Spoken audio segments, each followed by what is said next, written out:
ಜಿಲ್ಲಾ ವಿಪತ್ತು ನಿರ್ವಹಣಾ ಪ್ರಾಧಿಕಾರದ ಅಧ್ಯಕ್ಷರಾಗಿರುವ ಜಿಲ್ಲಾಧಿಕಾರಿ ದಿವ್ಯಪ್ರಭು ಅವರು ಎಸಿ ಹಾಗೂ ಎಲ್ಲ ತಾಲೂಕುಗಳ ತಹಸೀಲ್ದಾರರಿಗೆ ಬೆಳೆ ಹಾನಿ ಮನೆ ಹಾನಿ ಪ್ರದೇಶಗಳಿಗೆ ಖುದ್ದು ಭೇಟಿ ನೀಡಲು ಆದೇಶಿಸಿದ್ದಾರೆ.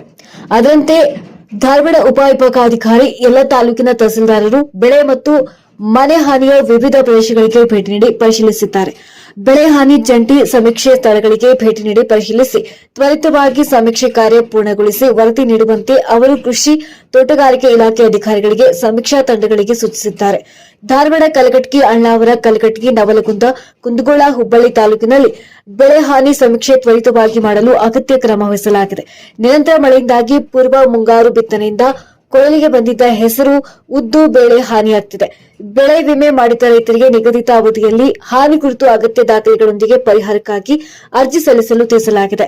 ಬೆಳೆ ಹಾನಿ ರೈತರಿಗೆ ನಿಯಮಾನುಸಾರ ಪರಿಹಾರ ಸಿಗುವಂತೆ ಸ್ವತಃ ಎಸಿ ಎಲ್ಲ ತಹಸೀಲ್ದಾರರು, ಕೃಷಿ ಇಲಾಖೆ ಅಧಿಕಾರಿಗಳು ಅಗತ್ಯ ಕ್ರಮ ವಹಿಸಬೇಕು. ರೈತರೊಂದಿಗೆ ಇಲಾಖೆ ಅಧಿಕಾರಿಗಳು ಸಂಪರ್ಕದಲ್ಲಿದ್ದು ಬೆಳೆ ರೋಗ, ಬೆಳೆ ಹಾನಿ ಆಗದಂತೆ ಅಗತ್ಯ ಸಲಹೆ, ಸಹಕಾರ ನೀಡುವಂತೆ ಜಿಲ್ಲಾ ವಿಪತ್ತು ನಿರ್ವಹಣಾ ಪ್ರಾಧಿಕಾರದ ಅಧ್ಯಕ್ಷರಾಗಿರುವ ಜಿಲ್ಲಾಧಿಕಾರಿ ದಿವ್ಯಪ್ರಭು ಅಧಿಕಾರಿಗಳಿಗೆ ನಿರ್ದೇಶನ ನೀಡಿದ್ದಾರೆ. ನಾನು ಇಂಗಳಿ ಒಬ್ಬರು ಬಗ್ಗೆ ಹೇಳ್ತೀವಿ. ಹುಬ್ಬಳ್ಳಿ ತಾಲೂಕಿನಾಗ ಇಂಗಳಿ ಇದು ಹೆಸರು ಬಿತ್ತಿದ್ರಿ ರೈತರೆಲ್ಲರೂ ಏನಾಗ್ಬಿಟ್ಟೈತ್ರಿ, 80% ಬರೀ ಹೆಸರೇ ಬಿತ್ತಾರೆ. ಈ ಸರಿ 80% ಹೆಸರು ಬಿತ್ತರ. ಮೊದ್ಲ ಹುಳ ಆತ್ರಿ, ಹುಳ ಆಗಿ 2-3 ಎಣ್ಣೆ ಹೊಡೆದ್ರು, ಆದರೂ ಉಪಯೋಗ ಆಗಲಿಲ್ಲ. ಮತ್ತೆ ಮಳೆ ಎತ್ಬಿಡ್ತಾರೆ 15 ದಿನ ಗಟ್ಟಲೆ. 90% ಹೆಸರು ಹಾಳಾಗ್ಬಿಟ್ಟೈತೆ ಸರ್. ರೈತರಿಗೆ ಭಯಂಕರ ಸಮಸ್ಯೆ ಆಗ್ಬಿಟ್ಟೈತೆ. ಈಗ ಎಷ್ಟು ಲುಕ್ಷಣ ಐತೆ ರೈತರಿಗೆ ಗೊತ್ತೇನ್ರಿ. ನಾನು ತಹಸೀಲ್ದಾರ್ ಮುಖಾಂತರ DC ಅವ್ರಿಗೆ, CM ಅವ್ರಿಗೆ ಕಳಿಸ್ಬೇಕಂತ ನಾವು ಹೇಳಕ್ಕೆ, ಸೂಕ್ತ ಪರಿಹಾರ ಒದಗಿಸ್ಬೇಕಂತ ಕೇಳಕ್ಕೆ ನಿಮ್ಮ ಮುಖಾಂತರ CM ಅವ್ರಿಗೆ ಕಳಿಸ್ರಿ. DC ಅವ್ರಿಗೆ CM ಅವ್ರಿಗೆ ಕಳಿಸ್ರಿ. ನೀವು ಮಾತಾಡಪ್ಪ. ಹುಬ್ಬಳ್ಳಿ ತಾಲೂಕು ಇಂಗಳಿ ಗ್ರಾಮದ ವತಿಯಿಂದ ಮಾನ್ಯ ತಾಲೂಕು ಅಧಿಕಾರಿಗಳು, ತಹಶೀಲ್ದಾರ್ ಸಾಹೇಬರು ನಮ್ಮ ಗ್ರಾಮಕ್ಕೆ ಆಗಮಿಸಿದ್ದಾರೆ.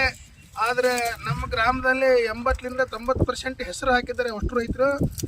ಅನೇಕ ಬಾರಿ ಹುಳ ಜಾಸ್ತಿ ಆಗಿದ್ದರಿಂದ 2 ಬಾರಿ 3 ಬಾರಿ 4 ಬಾರಿ ಎಣ್ಣೆ ಹೊಡೆದ್ರು ರೈತ ಇದು ಹೆಸರು ಕಂಟ್ರೋಲ್ ಆಗಲಿಲ್ಲ. ಆದರೂ ಮಳೆ ಹತ್ತಿದ್ದಕ್ಕೆ ಸ್ವಲ್ಪ ಬೆಳೆ ಮತ್ತು ಚಲೋ ಇತ್ತು. ಆದರೆ ಮಳೆ ಹತ್ತಿದ್ದಕ್ಕೆ ಎಲ್ಲ ಸಂಪೂರ್ಣ ಮಳೆಗೆ ಹೊಡೆದು ಬೆಣ್ಣೆ ಹಳ್ಳದಲ್ಲಿ ಹೋಗಿ ಭಯಂಕರ ಸಂಪೂರ್ಣ ಲಾಸ್ ಆಗೈತಿ.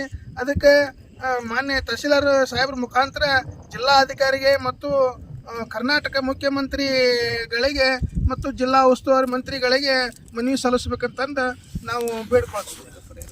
ಆಮೇಲೆ ನಮ್ಮ ರೈತರಿಗೆ ಸೂಕ್ತ ಪರಿಹಾರ ವ್ಯವಸ್ಥೆ ಮಾಡ್ಬೇಕಂತಂದು ನಾವು ತಮ್ಮಲ್ಲಿ ವಿನಂತಿ ಮಾಡ್ಕೊತಿದ್ದೇವೆ.